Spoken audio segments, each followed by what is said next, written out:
Salut à vous tous, bienvenue sur CC-Info91, la chaîne YouTube consacrée aux voyants. Aujourd'hui, Ultrabook, petit PC portable. Eh bien, je suis bien content de vous retrouver pour cette vidéo, n'est-ce pas? Donc aujourd'hui, on va vous parler vraiment des Ultrabook, qui sont donc des petits PC portables. Et le mien, c'est un format, on va dire, 11.6. Donc vous pouvez voir que c'est petit, qu'on peut l'emmener n'importe où. Donc je retrouve, bien sûr, vous en parler après le générique comme d'habitude.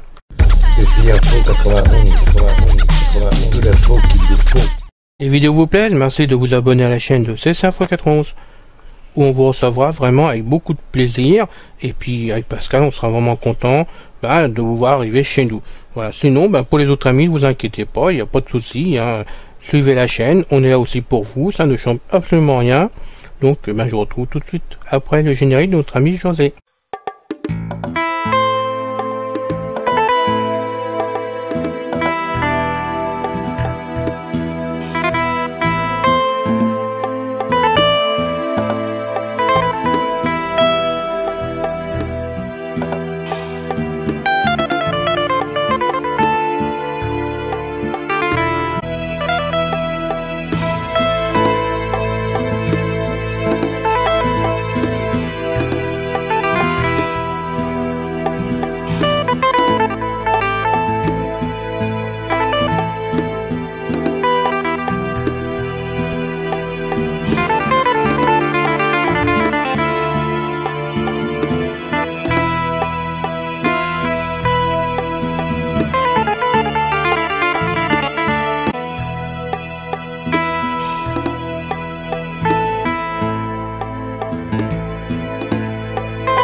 Aujourd'hui, Ultrabook, petit PC portable. Bien, on part donc pour cette vidéo. Certaines personnes veulent savoir ce que c'était un Ultrabook, exactement, puisque j'en ai parlé sur un forum et comment on est venu me poser des questions. Donc c'est simplement un PC portable, mais un petit modèle, on va dire en taille. Donc la famille Ultrabook. Et le mien, c'est un format 11.6, donc un écran de 11.6 pouces, pour être précis. Donc vous pouvez voir par rapport aux 15 pouces au 17 pouces que c'est assez petit. Voilà, ça nous permet de l'emmener un peu partout, puisque il marche aussi bien en Wi-Fi. Et puis le mien il est branché en plus de ça en prise ARJ, c'est comme ça qu'on dit, pour brancher donc un fil d'Ethernet dessus. Mais sinon la plupart sont branchés en Wi-Fi et on peut les emmener vraiment n'importe où. La taille de 11 pouces, pour ceux qui ont des tablettes iPad en 10 pouces, c'est légèrement plus grand. Voilà, pour donner une idée.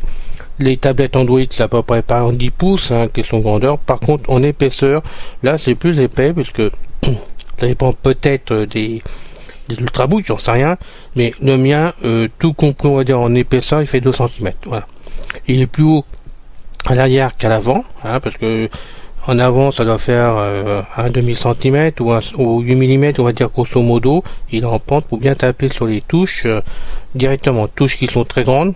Il n'y a pas de souci sur toutes les touches, on peut largement mettre les doigts. Il y a des points de repère, par exemple, sur le F et sur le J. Oui, c'est ça, je me trompe pas, j'espère. Vous allez me le dire. Non, c'est bon ça. Voilà. Par contre, il n'y a pas de pavé numérique à cause de la taille de 11.6. Voilà, c'est le problème. Pour ceux qui sont servant des pavés numériques, ça pose souci. Pourquoi j'ai acheté un Ultrabook? Simplement que, rappelez-vous, j'ai un PC de bureau en 17, il y a un PC portable en 17 aussi. Très bien tous les deux, et j'avais donc une tablette que j'avais achetée il y a quelque temps pour le logiciel d'Xline de la société, donc pas Spiquet mais Xline à l'époque, qui était la même société d'ailleurs. Et bon, je l'ai ressorti la tablette et pour mettre Spiquet dessus, et voulant mettre des choses en plus de Spiquet, j'ai fait des plantages dans tous les sens, et regardant la mémoire RAM, j'ai vu que c'était 1 Go de RAM dedans. Bon, alors, 1 Go de RAM pour moi, c'est pas assez, tout simplement. Donc la tablette, j'ai filé à ma soeur pour regarder ses films. Et moi, du coup, j'ai regardé si je pouvais avoir une tablette plus grosse, en poids, enfin en RAM, tout au moins, pardon, en RAM. Et je me suis retrouvé avec des Ultrabooks, pour tout vous dire. Et donc j'ai cherché la famille des Ultrabooks. Il y en a dans toutes les marques, à tous les prix, qui sont de qualité, ce que vous voulez. Moi le mien, ce que j'ai pris, c'est en solde, donc je vais rien vous cacher là-dessus. Je vais tout vous dire dessus. C'est un appareil en solde, qui est en fin de vie, si j'ai bien compris quand même, puisque moi c'est un Toshiba que j'ai pris 2 en 1, c'est donc un Toshiba récent. Il est monté avec Windows 10 2004 dessus, version 2004, mais j'ai vu il y a lundi, je crois que c'est lundi que j'ai vu ça, que la société Toshiba revendait ses dernières parts. Apparemment ils ferment leurs portes côté PC portable et c'est repris par une autre société, donc je ne sais pas s'ils refont tous les PC Toshiba, j'en sais rien du tout, mais bon, c'est peut-être pour ça que je l'ai touché à un prix modique celui-là, donc je vous donnerai le prix qu'après simplement. Sachez que c'est un 2 en 1, donc il fait PC portable classique avec clavier, hein, il y a tout incorporé dedans sur le pavé numérique, et l'écran c'est un écran tactile dessus. Donc je vais déjà allumer l'Ultrabook, déjà ça va partir, voilà, allumer. Alors le problème dessus par contre que j'ai rencontré, je ne sais pas, ça vient de l'Ultrabook, si ça vient de la carte d'Intel qui se trouve dedans, parce que c'est un Intel 5 pour être précis, donc version 5. Le microprocesseur c'est la génération 4 dedans. JAWS ne refuse de s'installer, alors que ce soit JAWS, ouais, c'est ma route, JAWS 18, JAWS 2019 et JAWS 2020 en démonstration, il n'y a rien qui démarre dessus. Voilà, donc j'étais obligé de mettre NVIDIA dessus, tout simplement. Pourquoi ça démarre pas? Ça va quand même jusqu'au bout, puis vers la fin de l'installation des choses, il me dit qu'il y a des composants qu'on peut plus s'installer et j'arrive à rien faire du tout. J'ai beau recommencer, mais je peux rien faire du tout, ça reste bloqué complètement dessus. Donc je peux pas me servir du tout de JAWS dessus. D'où ce que j'ai fait, mettre NVIDIA. Heureusement qu'NVIDIA est là, parce que franchement, je sais pas ce que j'aurais fait autrement. Donc NVIDIA est installé, marche très bien, c'est la dernière version de NVIDIA qui se trouve donc sur Windows 10 version 2004. Voilà, donc maintenant je peux vous dire que c'est vraiment un 11 pouces 6, pardon. Son poids on va dire 840 grammes, donc c'est un peu lourd comme dans une main, mais bon, hein, vu la taille on peut le poser, il n'y a pas de problème. Alors dessus il y a l'écran donc déjà tactile, donc bien sûr pour moi ça me sert à rien du tout, mais pour des gens qui voient un petit peu clair, peut-être ça peut les intéresser. Donc je vais faire glisser mon doigt, je sais pas si je vais m'approcher déjà. Attendez, je vais voir si c'est quand même à fond, parce que là normalement il est censé être à 100%, ça c'est le problème par contre. Donc le bouton est là, voilà, pas obligé de parler, non parce que tout est à fond, ok, et voilà, vous le sentez, ok c'est bon. J'ai appuyé sur un autre bouton, c'est pas le bon. Alors maintenant je fais glisser mon doigt, corbeille, j'espère que vous l'entendez suffisamment. Là, je suis dessus, hein. Donc ça c'est Captivity. Voilà, ça c'est d'origine. Ça c'est ce que j'ai mis NVIDIA. J'ai mis VLC, vous pouvez voir j'ai mis des applications dedans, hein. Donc j'ai installé Google Chrome. Ça c'est mon serveur privé. Ça je me suis créé une icône dessus, comme ça c'est pratique pour tous les panneaux. MP3 bien. Alors, je sais pas si je peux rentrer dedans. Voilà. C'est pas facile par contre de cliquer dessus. Ah c'est non. Voilà. Je suis rentré dans la corbeille en tapant un double tape dessus, comme on ferait sur un smartphone, hein, tout simplement. Comme dit Pascal, notre ami Pascal, un tape directement et on est rentré dedans. Donc faut prendre le coup. J'avoue que là c'est pas bien facile comme ça debout. Je ne sais pas si mon écran par contre se détache, j'en sais rien du tout, parce que comme c'est un PC tablette, normalement il devrait se détacher, mais bon j'ai pas trouvé la solution pour le détacher, comme je compte pour le détacher de toute façon. Alors en plus dessus, alors on va prendre les côtés, il est ouvert, donc les côté gauche, la tranche gauche de l'écran, je n'ai rien. Par contre dessus, dessus, mon truc. D'abord c'est pas sur l'écran, je vous dis n'importe quoi, parce que comme je l'ai mis à l'envers, je peux pas savoir. C'est derrière directement de l'Ultrabook, excusez-moi, vraiment derrière. Hein. Donc vous avez à sa gauche une prise HDMI, déjà pour commencer. Tout de suite à sa droite, il y a donc une prise USB. Alors je ne sais pas si c'est du 2.0 et l'autre, parce que j'en ai deux 3.0, je ne sais pas si les deux sont en 3.0 ou s'il y a une en 2.0 ou 3.0. Tout simplement, c'est que je n'ai pas reçu de manuel avec, puisqu'il était en solde, ils ne m'ont pas donné le manuel avec, donc je ne peux pas vous répondre, je vois ça des essais après. Mais j'ai donc deux prises USB sur la machine, il faut le savoir quand même. Alors toujours sur la même rangée, derrière, on a la prise ARJ pour brancher donc internet avec le fil, hein, tout simplement en direct, donc c'est bien mieux. Voilà. Sur la tranche droite, je vais prendre pour être sûr, donc complètement à l'arrière de l'appareil, mais sur la tranche droite, vous avez donc l'emplacement pour brancher le fil du secteur, hein, directement. D'ailleurs, c'est une prise normale à 2 plots, simplement c'est pas une prise de terre dessus, je vous le dis en passant. Ensuite, attendez, faut que je prenne dans le truc. Ensuite, vous avez un lecteur de carte SD dessus. Donc carte SD normale, classique, la carte SD qu'on met dans tous nos appareils, hein, c'est pas une micro-carte directement, donc très bien.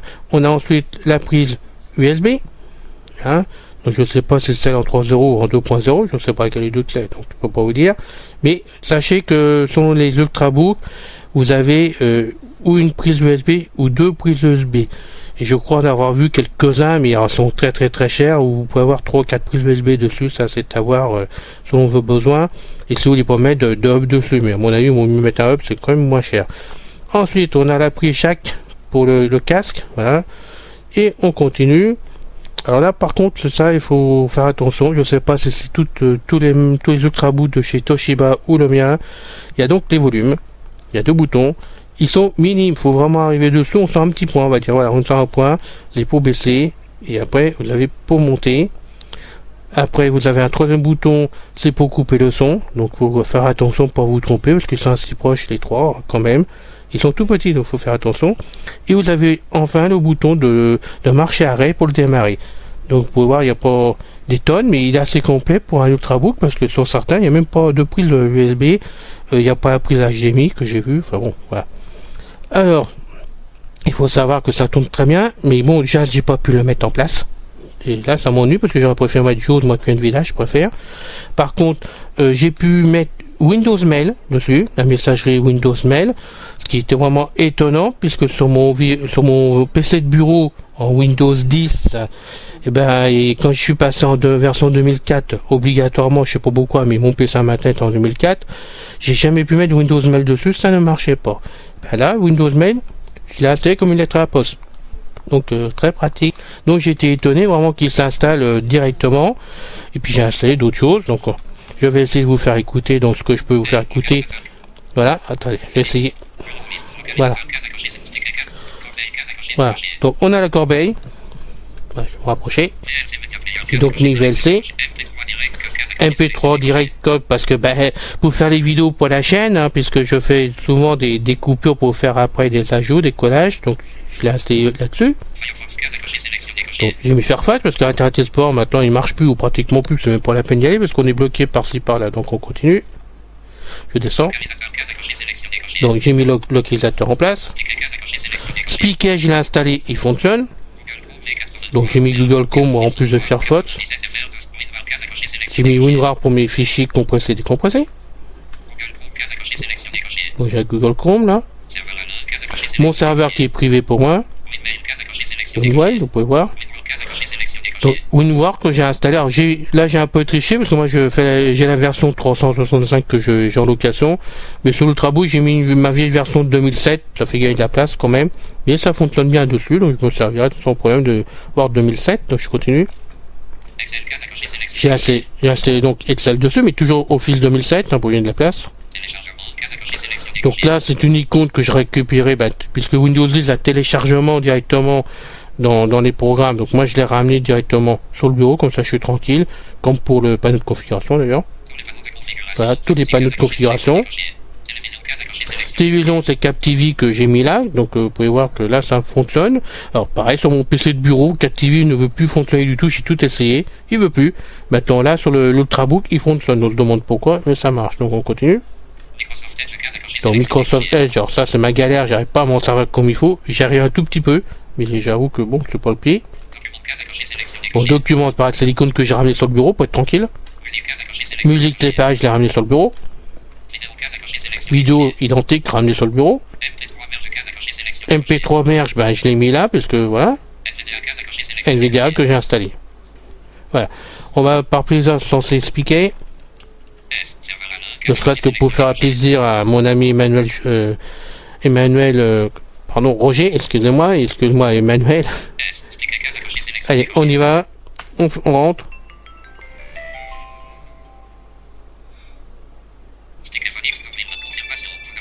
Oui, bon, on va pas se connecter, on va pas perdre notre temps, c'est pas la peine, je vais en quitter. Voilà, hop. Donc je suis bien expliqué. Et ça fonctionne. On va faire celui-là, traitement de texte, que je sais qu'on peut rentrer dedans. Voilà.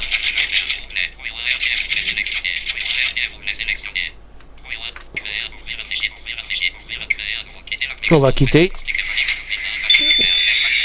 Et voilà, on a quitté, on va quitter expliquer. Allez où?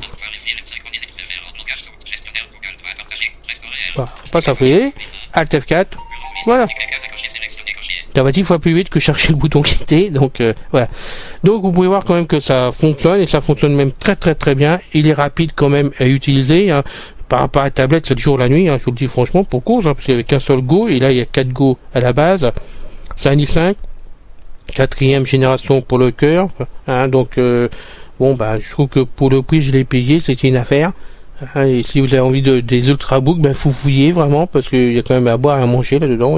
Ça dépend du tarif que vous les mettez, savoir ce qu'il y a dessus, sur de la qualité ou pas de la qualité. Et moi, pour tout vous dire, je suis honnête, il valait 665 € l'appareil. Et en solde, je l'ai payé 319. Voilà, donc pour ça que je l'ai pris. J'ai une garantie de 2 ans en plus, réparation et puis mon dépannage. Pour ça qu'à 319 €, j'ai pas hésité, j'ai pris celui-là. Il me va très bien, il est pratique, il va me faire longtemps parce que là je peux l'emmener partout, même dans mon lit pour vous surveiller. Non, là je rigole bien sûr comme d'habitude. Hein, voilà. Donc on me demandait, j'ai plusieurs personnes qui m'ont parlé de l'Ultrabook. C'est quoi? Qu'est-ce qu'on en fait? On peut en faire quoi? Est-ce que c'est mieux qu'un PC portable? Non, c'est pas mieux qu'un PC portable. Ça dépend de l'usage que vous en avez besoin, tout simplement.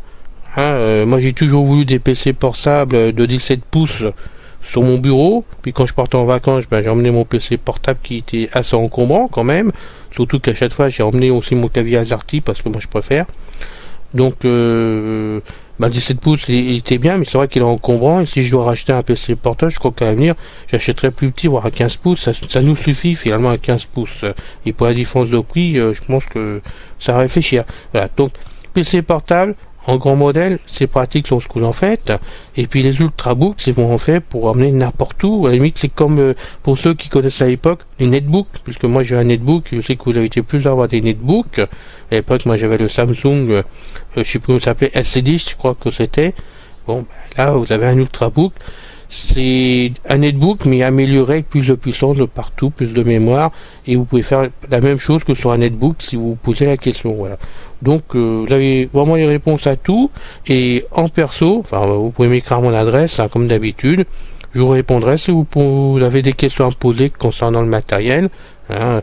Bon, je vous conseille pas de prendre le Toshiba parce que c'est en fin de vie, donc c'est à vous de voir si vous voulez prendre le Toshiba ou pas, si vous avez des occasions. Hein. Je me permettrai pas de vous conseiller de prendre Toshiba. Et je tiens à le préciser avant qu'on me fasse la remarque d'ailleurs. Remarque gentille, hein, mais remarque. Donc ça à vous de voir. Mais vous avez plein de marques quand même sur le marché. Vous avez Asus. Donc Asus, moi je connais pas, j'en ai jamais eu, je sais pas ce que ça vaut. Le Dell est très cher. Parce que j'ai regardé le Dell, mais moi ça m'a fait fuir les prix. Et malgré que c'est du bon matériel, du HP. Il y a le nouveau. Il y a plusieurs marques bien différentes, c'est à vous de voir par rapport à ce que vous désirez en matériel et en puissance. Et ça, si vous voulez un Intel ou un Celeron, parce qu'il y a aussi des Celeron. Moi, comme je voulais seulement un Intel, donc j'ai choisi dans cette gamme-là directement. Voilà, j'espère que tout ceci vous a plu, vous permet vraiment de vous faire une idée du produit, du matériel, et vous pouvez voir qu'on essaye d'être varié sur la chaîne pour vous tous, hein, et on essaye de faire au pied levé pratiquement ce qu'on peut pour vous répondre à vos questions, en espérant que ça vous aille vraiment comme solution. Voilà. À bientôt pour une prochaine vidéo. Je vous retrouve avec beaucoup de plaisir la prochaine fois pour une nouvelle vidéo. Voilà. À bientôt, bonne journée à vous tous, à bientôt, salut.